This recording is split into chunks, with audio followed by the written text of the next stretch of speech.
Find the derivative of g of x equals 6x minus 5 over the square root of 4x plus 7.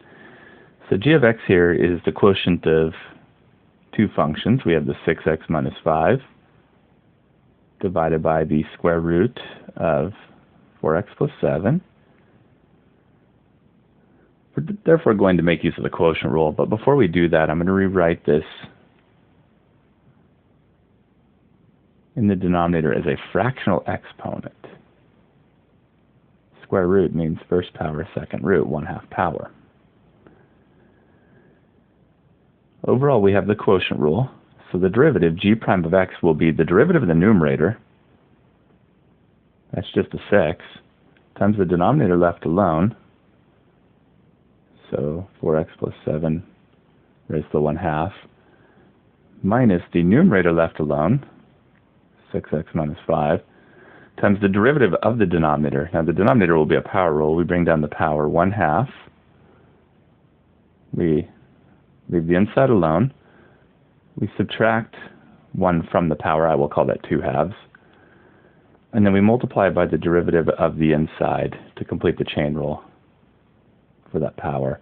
All of this is over the denominator squared. So we have the first term, we have 6 times 4x plus 7 to the 1/2 minus, and the second term we have a 1/2 and a 4. We'll multiply those constants. 1/2 times 4 is 4/2 or 2, and put that in front. We also have a 6x minus 5.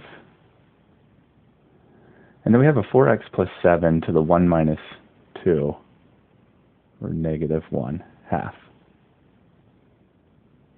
power. All of this is over the denominator, which is a 4x plus 7 to the 1/2 to the 2. Now when you raise and raise again, you multiply those exponents, 1/2 times 2, which will give us 2/2. Of course, 2/2 is equal to 1, and in our next step we can write that as to the 1 power. G prime of x here is equal to, the first term I'm going to leave alone. It's 6 times 4x plus 7 to the 1/2.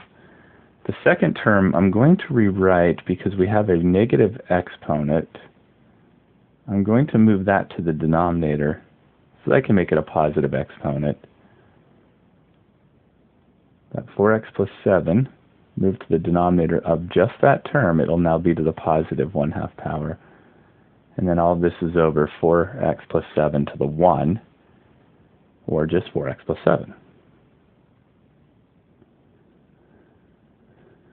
Since I have a fraction in the numerator, I'm going to need to combine these terms together in the numerator, this one and this one.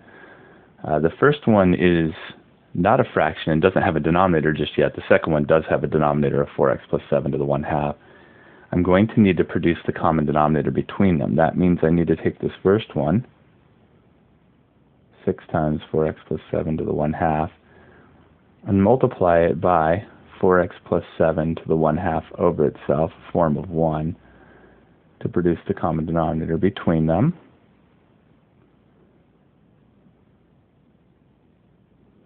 This second term already has that denominator, so I will just leave it alone.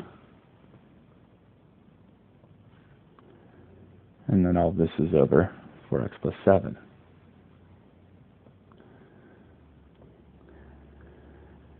Now, this first fraction, I have a 6, and I have these two things in the numerator multiplying each other. Since they have matching base, you can add their exponents. 1/2 plus 1/2 is 1. So that's just 6 times 4x plus 7 to the first power. The numerator of the other fraction is this. Notice it's a subtraction, so minus 2 times the 6x minus 5. And they can be combined because they're now over that common denominator of 4x plus 7 to the 1/2. and all of this is over 4x plus 7. In my next step, I'm going to want to distribute the 6 into here. That'll give me a 24x, let's say 42, and then the negative 2 into here. And that'll give me a negative 12x and a plus 10. All of this is over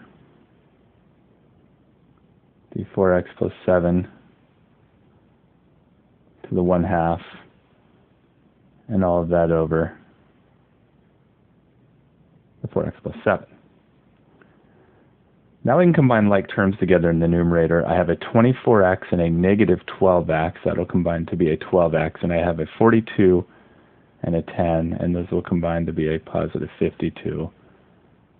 All of that over the 4x plus 7 to the 1/2, and all of that over 4x plus 7.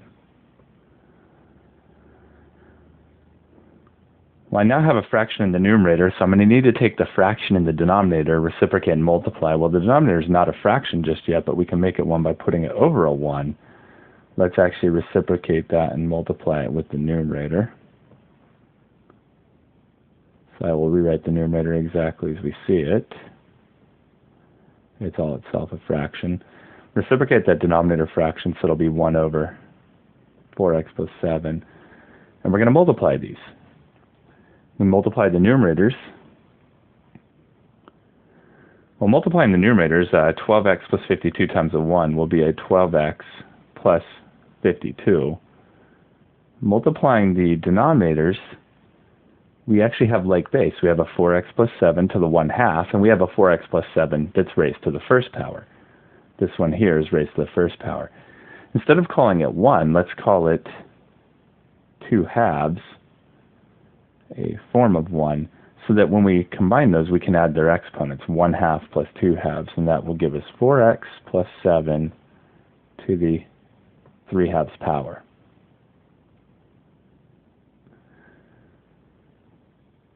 So there's our derivative. The only thing that we could possibly do from here is that numerator actually has a common factor of a 4, and so it may be possible to factor it out.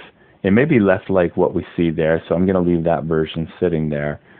But just be aware there is a 4 that factors out because it may be required to factor out the 4. That will be a 3x and a 13 left over inside.